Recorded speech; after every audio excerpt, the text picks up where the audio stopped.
a começar de agora temos uma grande palestra e depois ouviremos dois testemunhos muito interessantes mesmo. Portanto, eu não quero fazer spoiler nenhuma, vai ser uma grande tarde. Então, vamos apresentar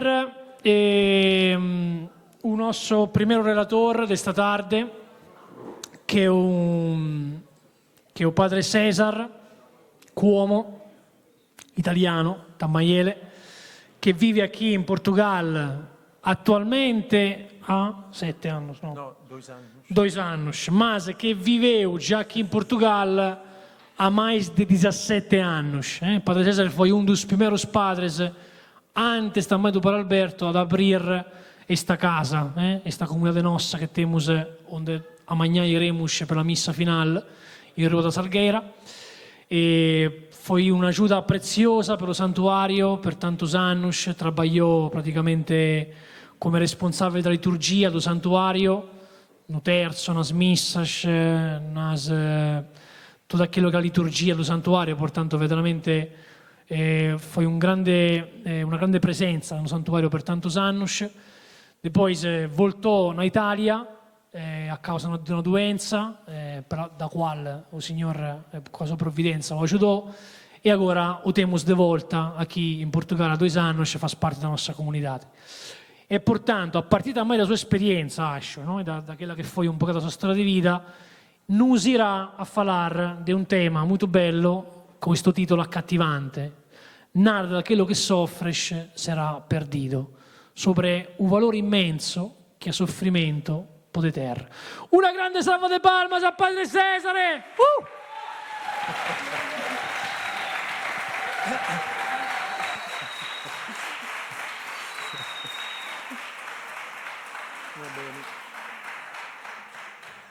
Então, sì, foi escolhido este tema, no? Nada do que sofreres se perderá. E, portanto, é um tema, penso, muito, muito vasto. Até pensar o que convinha dizer, era preciso fazer uma certa escolha. Porém, eu partia deste ponto, porque falar dos sofrimentos aos jovens em geral pode não ser fácil, porque vivemos numa sociedade que equipara o sofrimento à infelicidade, no? Propondo come modello di felicidade todo o contrário, quer dizer, a experiência do prazer, o êxito humano, a riqueza material. E isso por quê?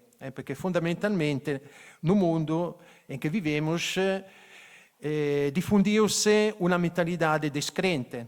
Perdendo a fé, o mundo tornou-se fortemente materialista, perdeu a perspectiva sobrenatural da sua existência e, portanto, são estas as coisas que ficam. E se tiramos a Deus do nosso horizonte, a gente, se não quer ficar no desespero, deve arranjar qualquer outro ídolo. Mas no desespero acaba depois para cair em todo caso. Portanto, procura-se uma esperança de alcançar, dar êxito a uma esperança meramente humana, que não pode, porém, encher o anseio de felicidade que se encontra no coração de cada pessoa. A felicidade eterna está sempre isso. Portanto, viver assim, ostinando-se a negar a perspectiva sobrenatural, significa alimentar uma ilusão que mais cedo ou mais tarde leva ao desespero. Fosse só no fim da vida. E felizes de nós quando nos apercebemos do engano mais cedo. Enquanto jovens, assim deixamos de desperdiçar a nossa vida, mesmo que este desencanto passe quase sempre por uma experiência dolorosa. Deve ser terrível chegar ao fim da existência, quando a gente perde tudo, e pensar dar-se conta naquele momento que praticamente desperdiçou a sua vida. Dizem que o momento depois da passagem para o outro mundo é o mais difícil também por este motivo, que o demônio vai, digamos, pensando de alcançar, não? Aquelas almas que desperdiçaram a sua vida em tudo, exceto do que em Deus. E, portanto, a gente, se pode evitar este último momento tão tremendo, ou pelo menos chegar ao fim da sua vida com com o coração mais leve e melhor. Portanto, graças a Deus, se na nossa vida, às vezes, pode acontecer algo de doloroso que nos ajuda a dar orientação à nossa vida. Porque quando tudo à nossa volta é calmo, quando tudo se processa de acordo com os nossos desejos, às vezes mesquinhos, quando o sucesso, digamos, dá um pouco na cabeça, acabamos para nos tornar senhores absolutos do nosso destino e sentimos-nos autossuficientes. É dificílimo resistir a uma tentação como esta. Portanto, se esquece o verdadeiro Deus e anda-se à procura de ídolos, que podem ser a riqueza, a força, a beleza, a ambição, prazer, que acabamos para adorar em lugar de Deus. Assim, então, esquecidos das realidades supremas, entregamos-nos às ilusões e às aparências do mundo sensível. Acabamos por trabalhar laboriosamente para a aquisição de uma felicidade meramente terrena, efêmera, que porém passa como a flor do campo. Nós podemos, os que têm mais idades aqui, que dizem somente eu, se pode perceber que o tempo passa depressa. Não? É como, às vezes, dá uma impressão da pedra. Não? Se você vai lançar uma pedra no vazio, o que acontece é que a pedra vai adquirir cada vez mais velocidade. É um pouco a vida assim, pelo menos psicologicamente assim. E parece que com o andar do tempo, o tempo passa a adquirir mais pressa. É uma questão psicológica. Porém, é verdade que depois a vida não é tão comprida como a gente pensa quando é muito jovem. Portanto, Deus permite, então, intervém em Deus e permite aquilo que chamamos sofrimento e reveste-se dele e apresenta a nossa porta. Portanto, é uma graça de Deus quando, às vezes pode ser uma graça de Deus quando o sofrimento bate a nossa porta. Portanto, permite que os nossos ídolos sejam quebrados, que encontremos amargura e desilusão onde pensávamos de saborear a doçura do prazer e da alegria. A ilusão juvenil é clássica, não? Neste sentido. E Santo Agostinho diz isso. Deus nunca vos amou tanto como quando anulou tudo o que tinhas feito para a vossa prosperidade.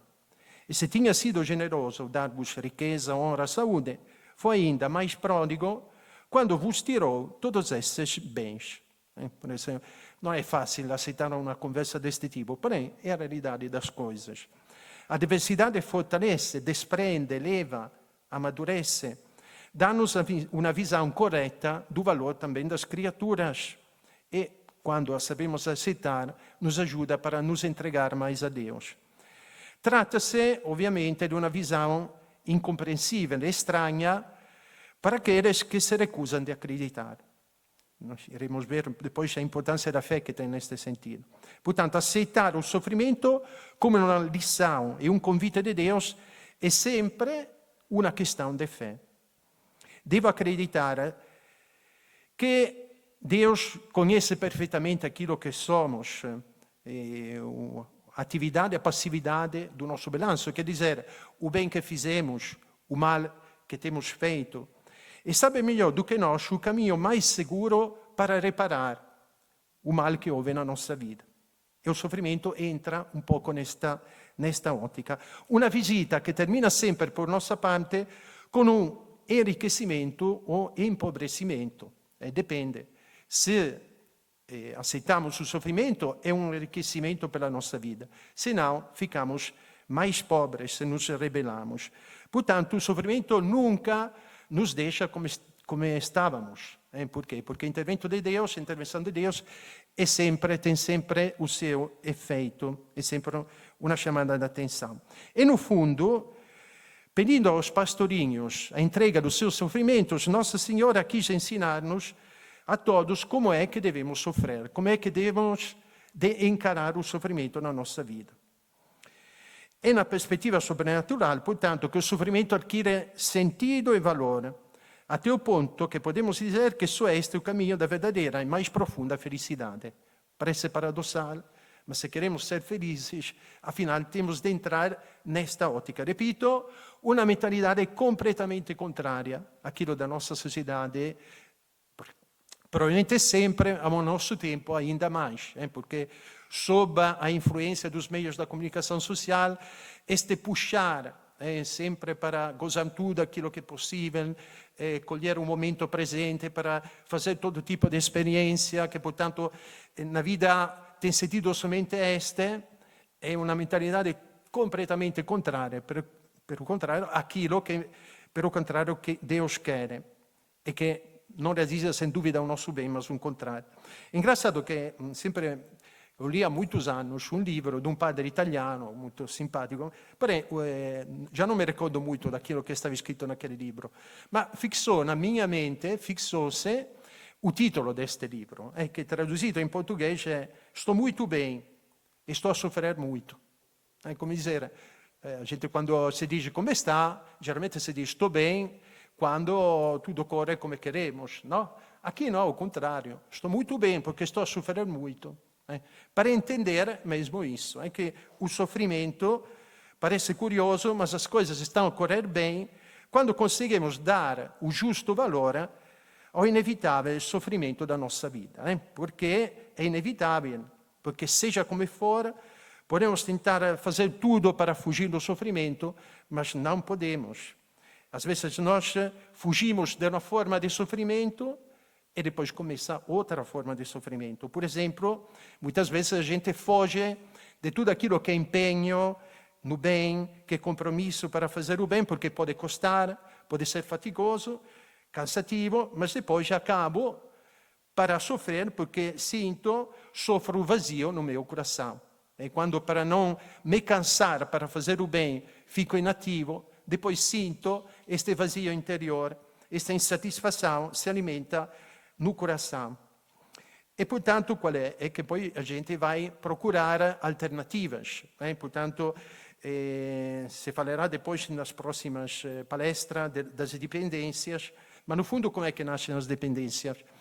Da vontade de pôr uma trégua, pelo menos, ao sofrimento. Portanto, evadir, fugir, não pensar.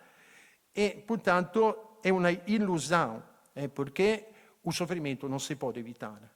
Infelizmente, quando a gente procura estes paliativos, não sei se em português se diz, mas qualquer coisa que adormeça a consciência para não sofrer, vai cair em sofrimentos ainda pior. Pensemos a todas as formas de dependência, de fato, estragam a vida de quem cai naquelas coisas e não só deles. Portanto, o sofrimento é companheiro de viagem de cada pessoa na Terra. Dizia alguém: se for jovem, choras porque os teus sonhos não se realizam. Se for velho, porque a tua vida já não deixa lugar aos sonhos. Se for pobre, choras porque não tem. Se for rico, porque deixarás. Se amas, chora porque não há amor sem sofrimento. Se odiar, sofre porque não há ódio sem tormento. Se viver, choras porque vem a morte. Se morrer, porque a vida vai-se embora. Se for ocioso, choras pelo trabalho que falta, se trabalhar pela fatiga que cansa. Se pratica a virtude, choras pelo sforzo da fatiga de praticar a virtude, mas no vício, pelo peso das correntes da escravidão. Porque quando caímos no vício, ficamos presos. Realmente o vício é sempre algo que destrói, tira a liberdade. Depois dizia também: não há menino que não tenha invocado a mãe chorando, e não há mãe que não tenha pago o seu filho com o pranto. Depois haverá a conferência de alguém que tem a ver um pouco com isso. Portanto, a mensagem de Fátima dá uma enorme importância à questão do sofrimento. Até poderia parecer escandaloso aos olhos do mundo, porque não apenas põe em relevo o seu valor positivo, redentivo, mas até o exalta e até o encoraja nas crianças. E, portanto, Nossa Senhora vem pedir de sofrer a 3 crianças inocentes. Portanto, o mundo secularizado, se não entende o sentido do sofrimento, ainda menos entende o sofrimento das crianças inocentes. Fica escandalizado. E não lhe parece possível que Nossa Senhora, pelo contrário, peça aos pastorinhos se estão dispostos a sofrer. Se Deus é bom, porque permite o sofrimento, ainda por cima em crianças, o que fizeram de mal para dever sofrer? E, portanto, aqui temos de um bocadinho aumentar a nossa visão e pensar em certos aspectos que às vezes esquecemos. E quer dizer que todo pecado, também o mais íntimo, é sempre um pecado social. Cioè, quer dizer, non dice respeito somente ao indivíduo. Porque a comunidade sofre fatalmente as consequências dos pecados dos seus membros. Porque somos membros de um só corpo. E sobretudo a nível espiritual. No? Se diz que a igreja é o corpo místico de Cristo formado por membros que somos nós. Portanto, perdeu-se este sentido de comunidade, que somos realmente um corpo, mesmo devido a esta mentalidade que há na sociedade, cioè uma mentalidade individualista. Para nós é muito difícil pensar que aquilo que eu faço no mal, por exemplo, possa de algum modo tocar alguém que talvez nesta vida nem sequer conhecerei. Mas de fato, no campo espiritual sobretudo, ma também a nível humano, é de algum modo sempre assim. Porque o pecado cria danos na sociedade, quer físico, quer espiritual. Mesmo que às vezes isso não se veja de imediato. Perché o mal, muitas vezes, non si vede logo o prejuízo che vai dar, mas e portanto tem un'amplità molto grande. E o mal, o pecado, deve ser reparado. Cioè, a reparação faz parte da vida da sociedade também, porque, repare, eu estava a pensar isso, mas desculpe, o que acontece? Se repara tudo, e também a nível humano, sei lá, a rua está estragada, vão lá, reparam o caminho. E a casa estragou-se, a gente vai chamar os operários para estabelecer. A saúde perdeu-se, então a gente vai pedir a alguém para reparar a casa. Se alguém foi acometido por bandidos, o que acontece, porém, cioè, há sempre quem deve reparar.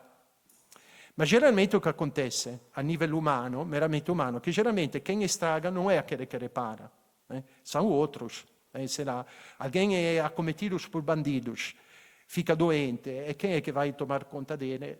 Vai tomar conta os médicos, os enfermeiros, outras pessoas. Geralmente é assim. É difícil que quem fez o mal repare. Pode acontecer. E, num certo sentido, quando é que isso acontece? Quando há uma conversão. Mas enquanto a pessoa fica sem Deus, não vai reparar o mal que fez no sentido verdadeiro da palavra. É engraçado que depois haverá o testemunho de Antônio, que talvez pode ser mesmo um exemplo de alguém que reparou o mal que fez. Mas, em todo caso,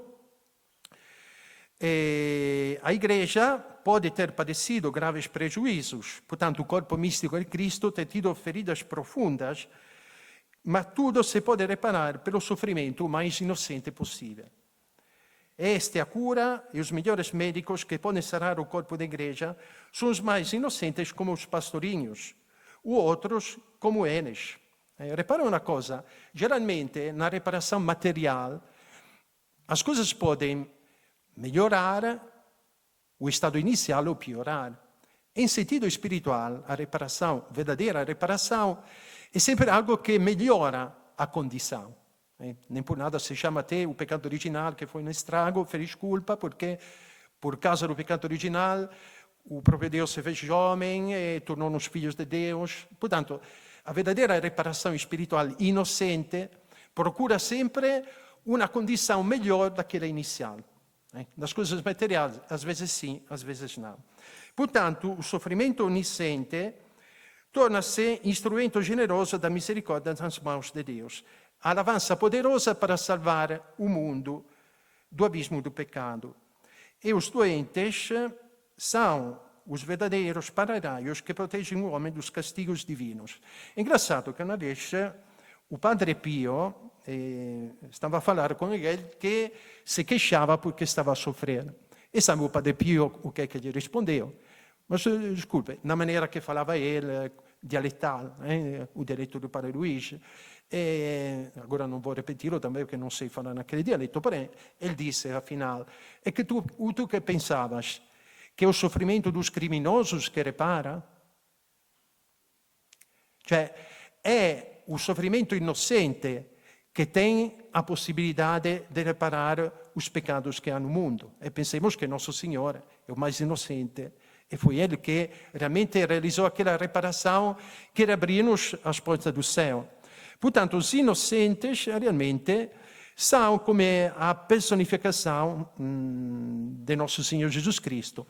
E a sua obra de reparação realmente é valiosa e não bloqueia, a pureza deles não bloqueia a reparação. Mas então, nós, ou menos, se nós, é difícil ser inocentes como os pastorinhos, impossível ser como nosso Senhor Jesus Cristo, mas também como os pastorinhos e como muitos santos. Nós que não somos inocentes, como nosso Senhor, ou como os pastorinhos, podemos ser na mesma instrumentos de reparação? Ponto de interrogação. Se perdemos a inocência, podemos readquirir-la? Sim, porque Deus nada é impossível. Inocência tem a ver com a pureza.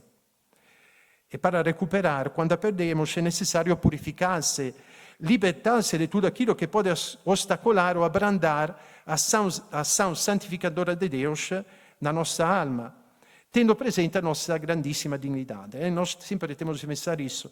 Nós somos templos do Espírito Santo e, portanto, temos uma dignidade grandíssima, que o materialismo atual não reconhece. Porque o materialismo hoje leva a expressar, por exemplo, a dignidade do corpo humano, da pessoa humana. Porque, afinal, se o homem não é filho de Deus, se não é templo do Espírito Santo, pode fazer, e lhe se pode fazer tudo aquilo que queremos. Se somos só matéria, somos um oggetto e se pode fazer tudo aquilo que gostamos de fazer. E, portanto, é necessário recuperar o sentido da dignidade da pessoa humana para ter respeito de si próprio e dos outros.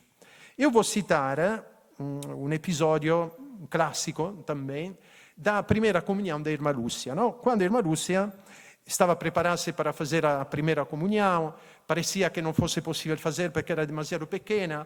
A providência age sempre. Naquele momento em que a irmã Lúcia estava a chorar, irmã Lúcia, porque tinha 6 anos, chega aquele padre, entra mesmo naquele momento e diz: por que está a chorar? Está a chorar porque queria fazer a comunhão, mas não tem ainda idade. Afinal, o priore que estava a entrar, o padre que estava a entrar, que é o padre Cruz de Lisboa, com fama de santidade, conseguiu convencer, depois de ter interrogado a Lúcia, e visto que a Lúcia conhecia muito bem a catequese, conseguiu assumir a responsabilidade para dar a comunhão no dia seguinte a Lúcia. Mas este padre poi confessò a Lúcia, e una cosa che gli disse, la confessione fu questa: minha filha, a sua alma è templo do Spirito Santo, guarda sempre pura, perché ele possa continuare nele a sua ação divina. De joelho aos pés de Nossa Senhora, peça-lhe com muita confiança que tome conta do teu coração, para que eu prepare a receber Nosso Senhor no dia seguinte. Então, no dia seguinte, irmã Lúcia, com grande alegria, irmã Lúcia tem feito, ainda não tinha visto Nossa Senhora, porque tinha 6 anos, mas já tinha uma disposição espiritual enorme, enquanto ela foi felicíssima porque era a primeira a fazer a comunhão na fila. Pensa, tinha um desejo tão grande de receber o Senhor que também esperar um minuto, por ela podia ser uma questão de sofrer. Portanto, vai receber o Senhor na comunhão e parece, diz ela, que o nosso bom Deus me disse no fundo do meu coração estas palavras: a graça que hoje te é concedida permanecerá viva. Ela fez esta oração ao Senhor: Senhor, fazei-me uma santa e guardai o meu coração sempre puro só para ti. Então, quando ela fez esta oração, depois, comungando, teve a perceção que o Senhor lhe dizia: a graça que te é concedida permanecerá viva em tua alma, produzindo frutos de vida eterna. Sentia-me de tal forma transformada em Deus. Portanto, che era aquilo che disse o padre quando a confessou, e che era aquilo che a Lúcia sentiu no seu coração quando comungou, põe em relevo este aspetto, che dizer, guardar a pureza da alma para permitir que Deus continue a agir na sua alma. Cioè, a pureza é uma condição para permitir a Deus de agir em nós, é um pressuposto. Aqui fala-se de pureza de alma, mas temos de pensar uma coisa. Pureza de alma sustenta-se naquela do corpo, vão juntos. Portanto, não são duas coisas independentes, mas são interligadas entre elas. Quando a gente profanar o seu corpo, de fato, não está a amar, mas está a pôr o seu ao centro de forma egoística. E, portanto, fecha-se no seu egoísmo. Já não vive aquela dimensão de relação que tem como filho de Deus. Porque como filho de Deus, imagem e semelhança de Deus, somos feitos para nos doar, para dar, para receber. O pecado, e de modo particolare o pecado contra a pureza, faz de nós pessoas egoísticas. Que, portanto, em que o eu está ao centro da pessoa, no centro da vida da pessoa. E isso gera sempre mal. Quer dizer, é um pouco come na vida espiritual, um pouco come no sistema solar. O sistema solar funziona, todos os planetas recebem luz e vida, porque o Sol está ao centro. Mas se a planeta Terra tivesse a pretensão de estar no lugar do Sol, o universo todo abala. A nível pessoal é um pouco a mesma coisa. Se nós temos a presunção superba, come demônio no fundo, de pôr o nosso eu ao centro, nós ficamos nas trevas e abalamos. Produzimos frio e escuridão toda a nossa volta. Portanto, só Deus é que sabe fazer o Deus. Só Deus sabe ser o Senhor e, ao mesmo tempo, tomar conta de todas as criaturas de uma forma de amor, de caridade.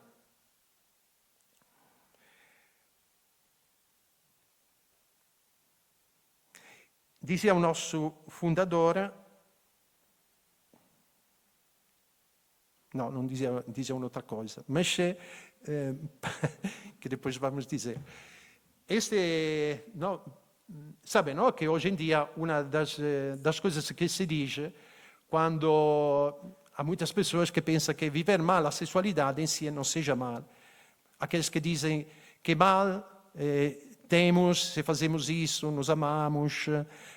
Ma olha, aquilo que vai contra a lei de Deus, sobretudo neste aspecto, tem consequências horríveis. No fundo, nós temos de pensar isso. O bem ou o mal de uma ação que nós fazemos não depende da experiência de prazer que nos dá no momento, mas das suas consequências.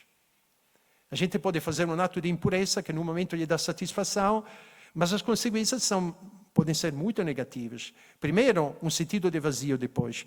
Mas depois, vocês se pensarem, os males sociais maiores são sempre consequência de uma vida afetiva vivida mal.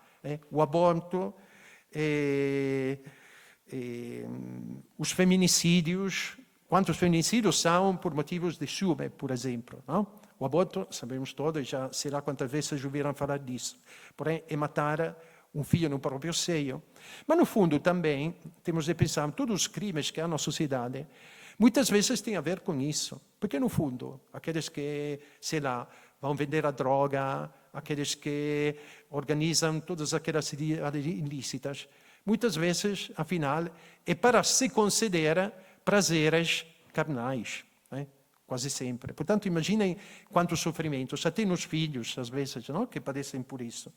Portanto, a pureza é fundamental e a luta para guardar a pureza é uma forma de sofrimento muito fecunda. Mas, voltando ao mistério do sofrimento em geral, temos de pensar uma coisa, que realmente é preciso partir. Como é que inicia a história de Fátima? Inicia com a aparição do anjo.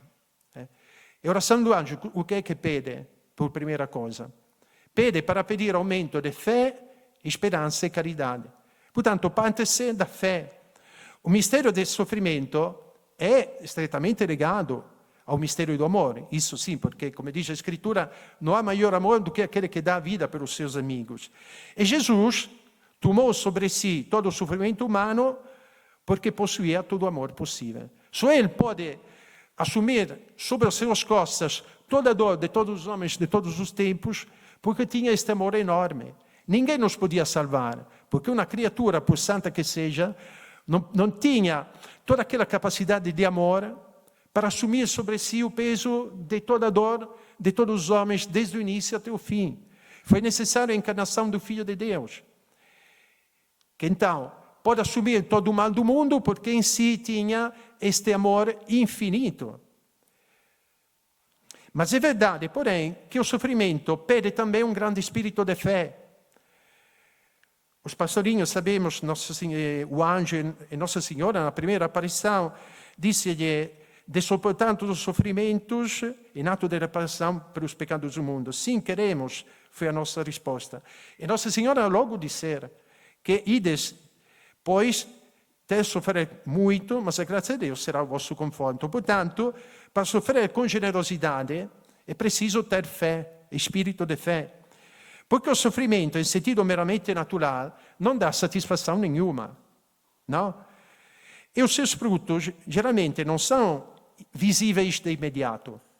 A gente tem confiança que o Senhor promete que se a gente carregar a própria cruz, vai ter fruto. É preciso confiar muito na palavra e na onipotência do Senhor para pensar que o que estou a sofrer, às vezes, numa grande escuridão interior, pode ter graças extraordinárias para mim e para os outros. Portanto, preciso fé e acreditar naquilo que o Senhor me disser e dar o primeiro passo, confiando na palavra do Senhor.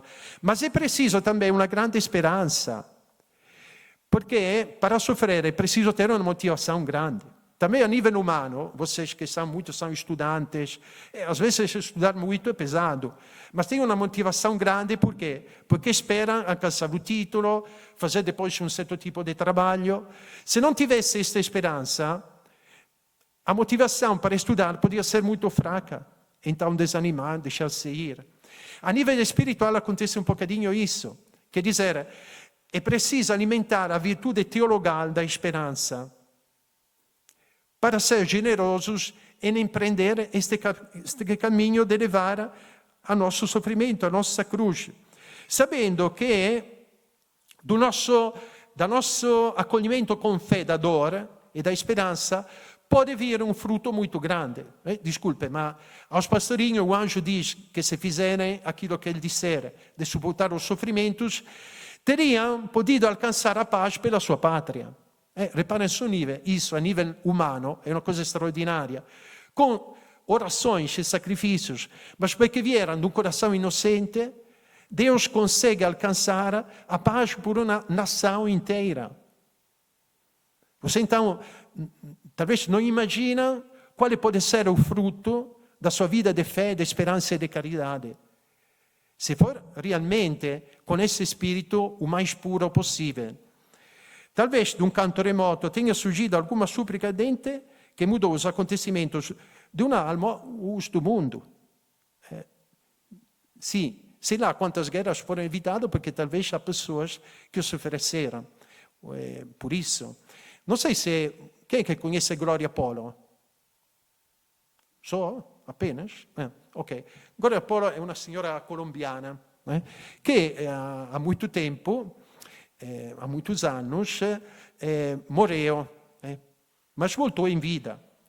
Houve um trovão, foi atingida por um raio, ela foi praticamente, morreu e foi diante do juízo de Deus, praticamente, a correr o risco de ser condenada, porque não tinha uma vida cristã.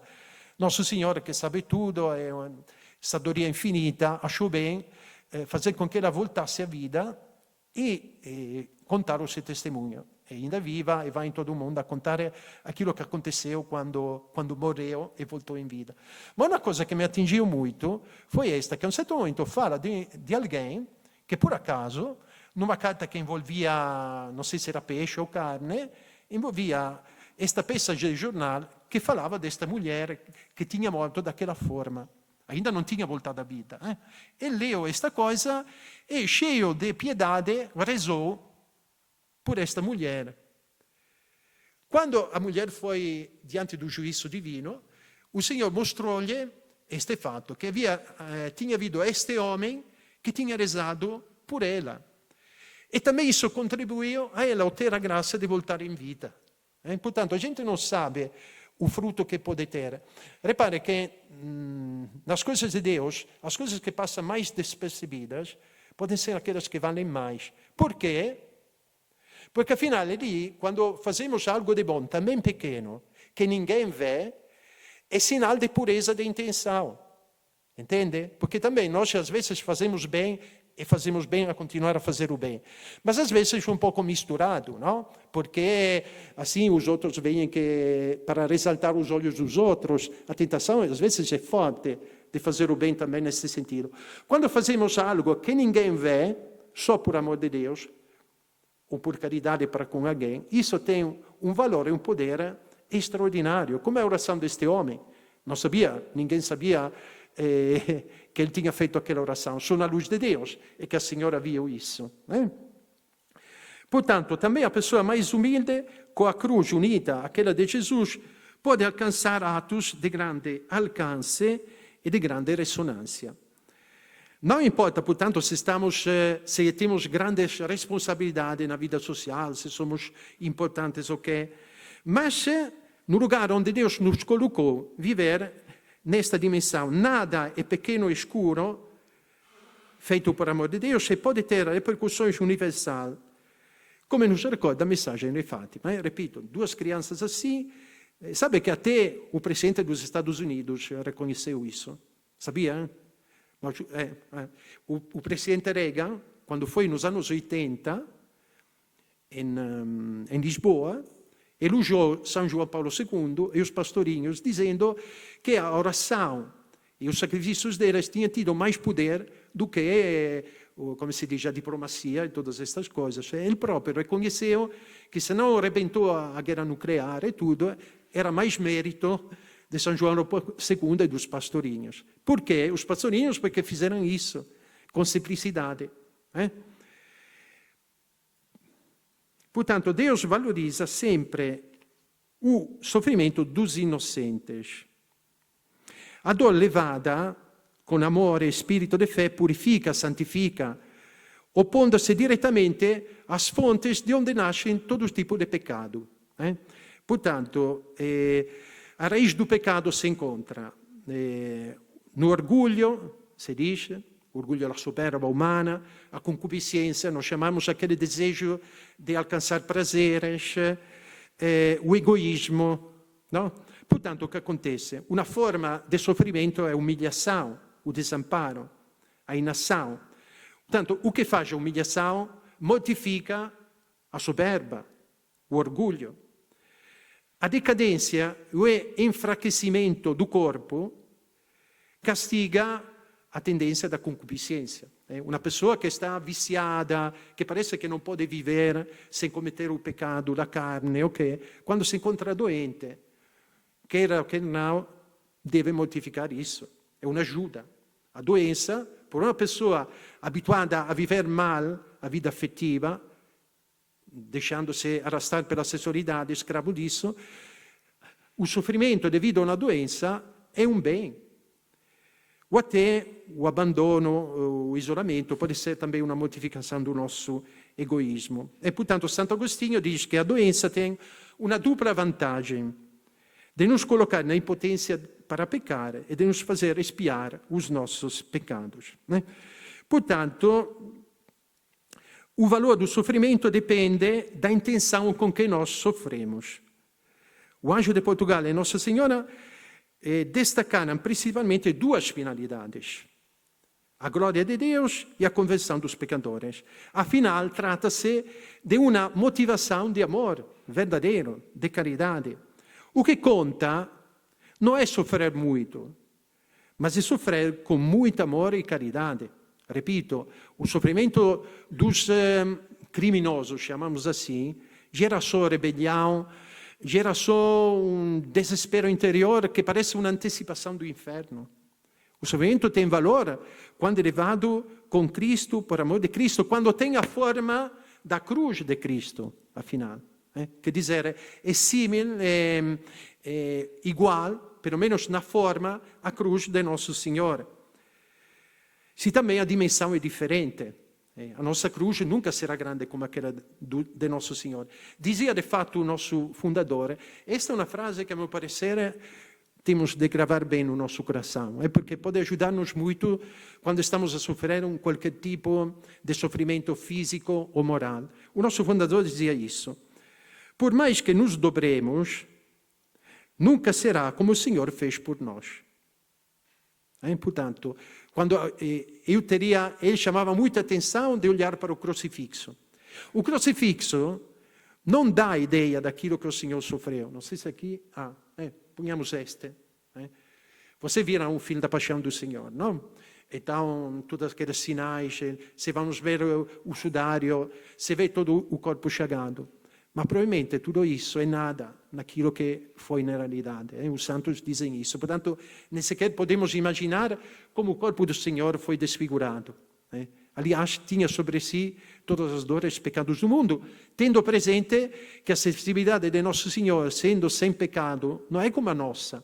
Nós sofremos, mas também nós somos um pouco rudes, como se diz, grosseiros.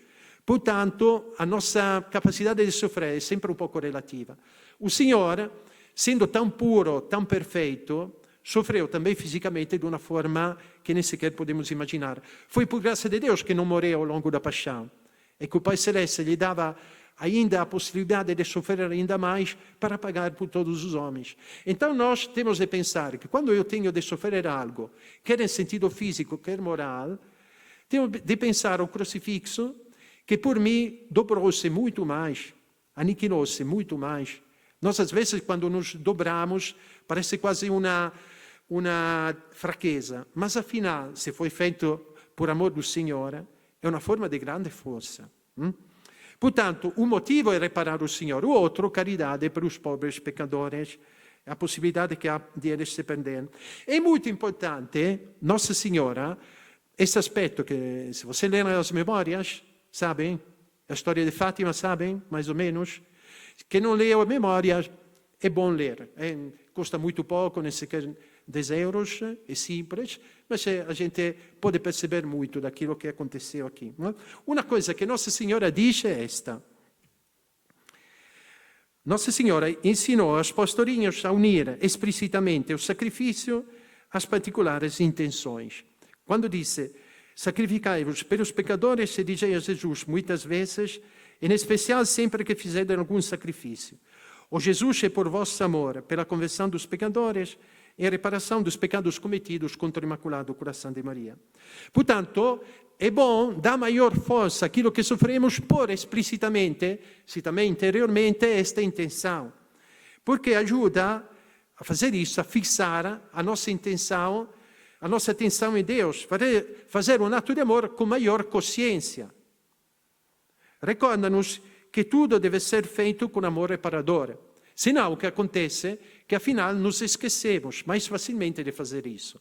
Portanto, se quando eu tenho qualquer coisa que me faz sofrer e digo no meu coração, o Jesus é por o vosso amor, pela conversão dos pecadores, eu vou fazer algo que tem um valor imenso, que ninguém vê, mas que contribui a fazer de mim um colaborador pela obra da salvação. E repara que isso é a coisa que vale mais. Porque no mundo aquilo que conta mais é operar pela salvação das almas. E reparar é uma forma de colaborar pela salvação da alma.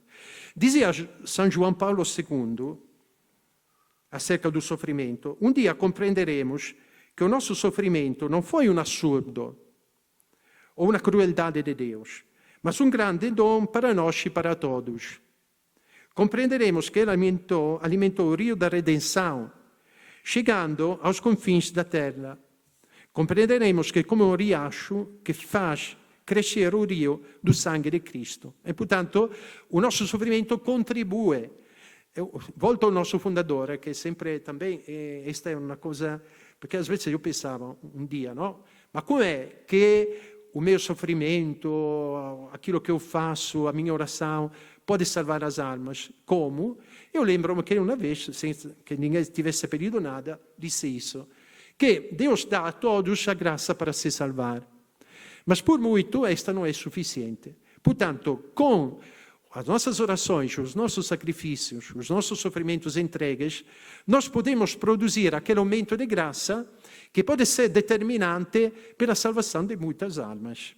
Portanto, é nesta ótica. Nós somos chamados a ser colaboradores. E temos de pensar que enquanto tudo sorri e você está sereno, a maior parte das pessoas é vaidosa, frívola, despreocupada.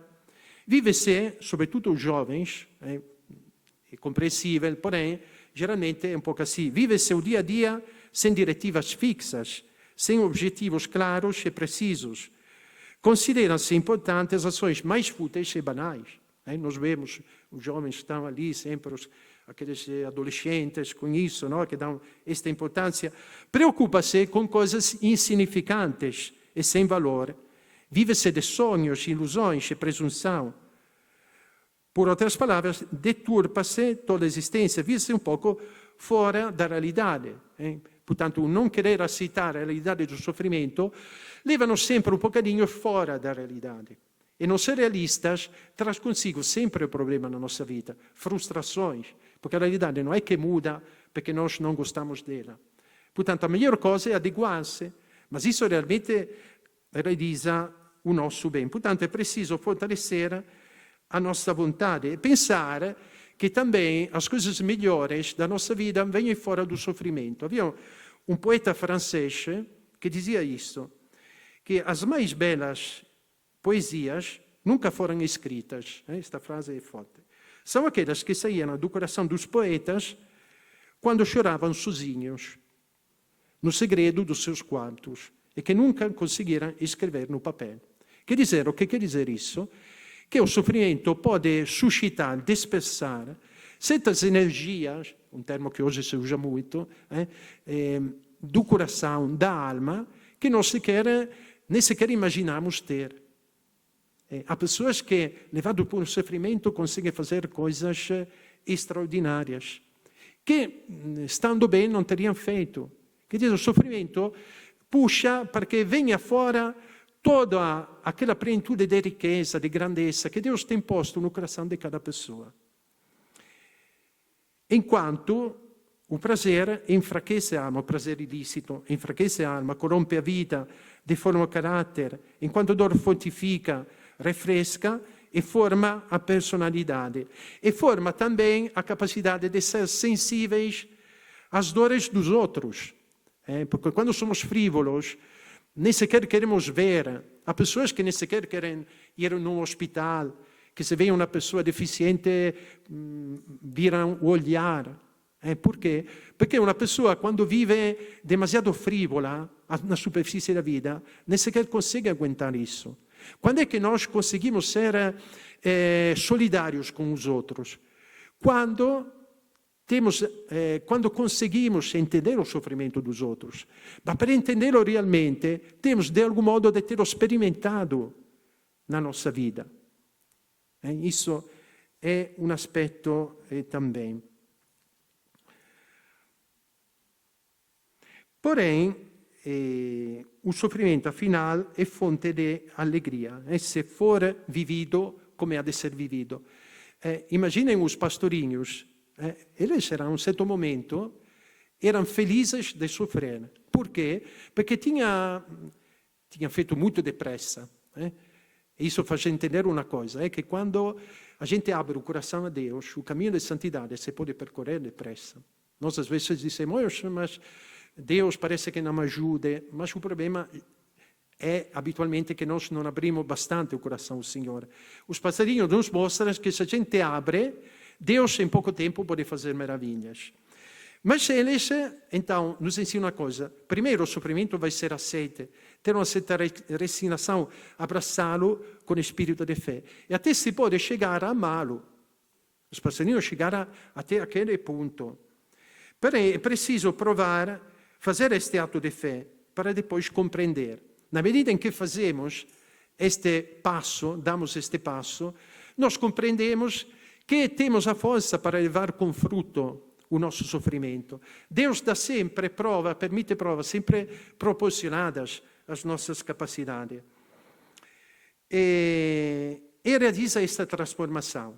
O nosso fundador dizia, em que sabes sofrer encontras amor sincero, caridade verdadeira, perdão sincero, sorriso verdadeiro e mau, paz que se transmite aos outros. Ficava sempre maravilhado quando as pessoas, nas memórias, que muitas pessoas iam visitar aos pastorinhos e ficavam com um sentido de paz que não sabiam explicar. E diziam, não sei porquê, mas ficar ao lado dos pastorinhos, que estão lá na cama a sofrer, transmite-nos uma grande paz, uma grande alegria.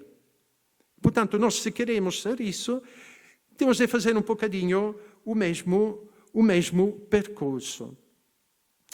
E, portanto, nesse sentido, nós podemos também entender uma coisa, não? Nós dizemos sempre que Deus é um mistério de justiça e de misericórdia. E dizer que Deus é justiça parece quase tirar alguma coisa à sua bondade, que seja menos bom. Mas na realidade não é assim. Se diz, mas Deus que é tão bom, não podia passar acima dos nossos pecados, evitando assim o sofrimento que a necessidade de repará-los exige? E não, porque, como a história dos santos mostra, reparar sofrendo dá início à nossa transformação em Cristo. Cristo sofreu. E se o objetivo da nossa vida é ser transformados em Cristo, uma da parte fundamental é mesmo que esta de abraçar a nossa cruz.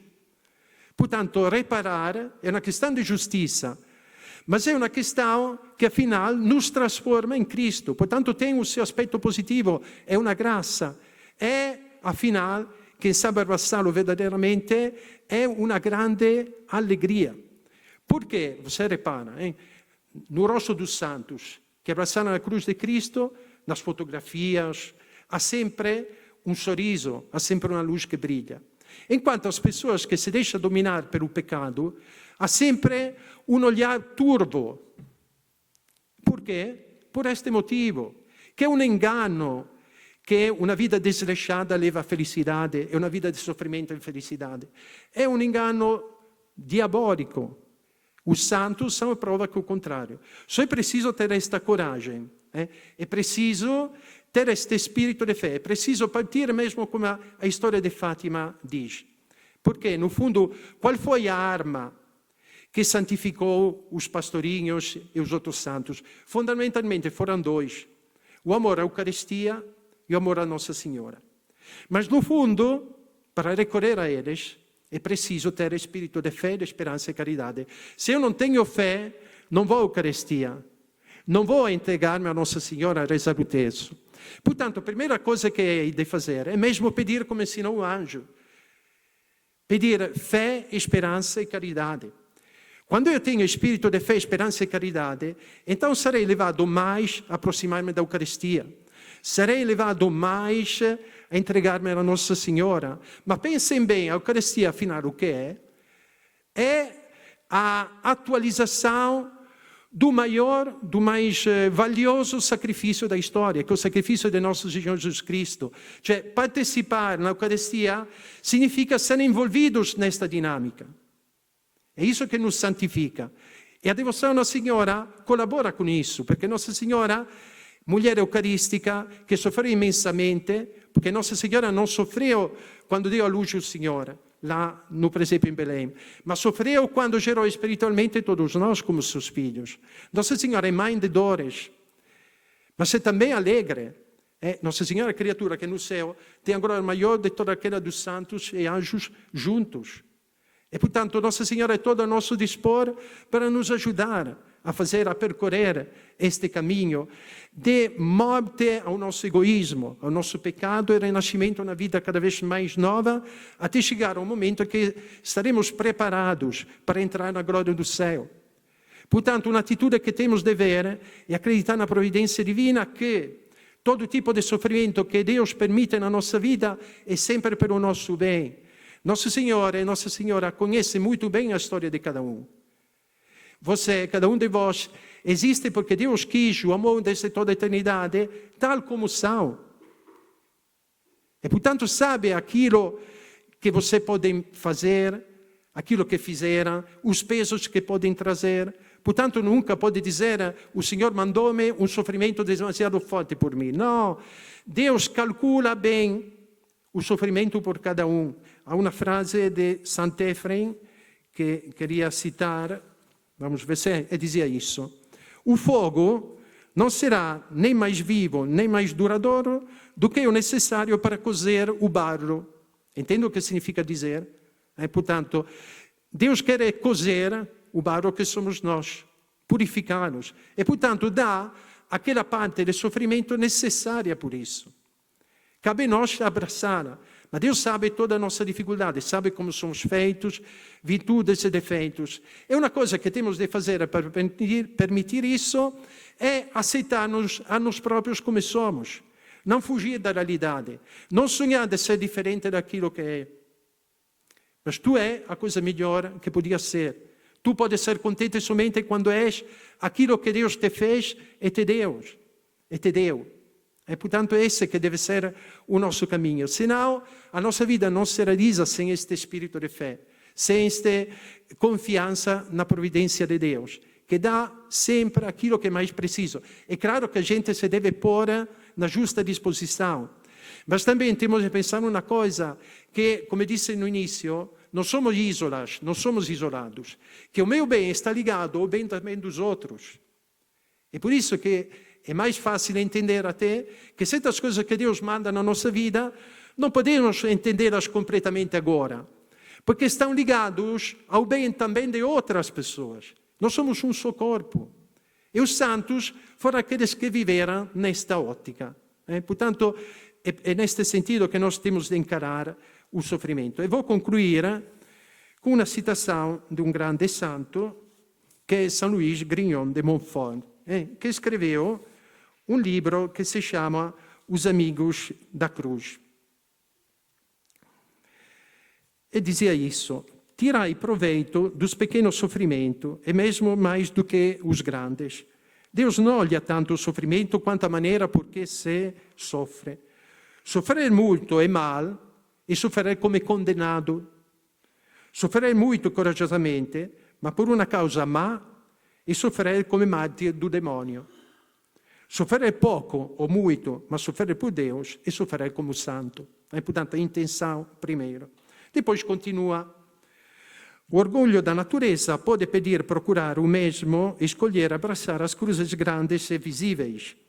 Mas escolher elevar bem alegremente as cruzes pequenas e ocultas só pode ser o efeito de uma grande graça e de uma grande fidelidade a Deus. Ele diz: fazei como comerciante com o seu negócio. Tirai proveito de tudo. Não deixeis perder a mínima parcela de verdadeira cruz. Mesmo que seja uma picada de mosca ou de alfinete, a indelicadeza de um vizinho, uma injúria por descuido, a perda de uma moneda, uma perturbaçãozinha da alma, um leve cansaço do corpo, uma dorzinha num dos membros, etc., etc. Tirai proveito de tudo, como merceiro em sua mercearia, e assim como ele enriquece em dinheiro, juntando moeda por moeda em seu cofre, breve estareis ricos de Deus. Ao menor contratempo que sobrevier, disser: Deus seja bendito, meu Deus, eu vos agradeço. Depois escondei na memória de Deus que o vosso cofre, a cruz que acabais de ganhar. E só vos lembrais dela para dizer obrigado, misericórdia. É bom não ostentar. Não é que a gente, quando a gente ostenta demais o seu sofrimento, é um pouco come ter uma rosa nas mãos, tocá-la demais e se estraga.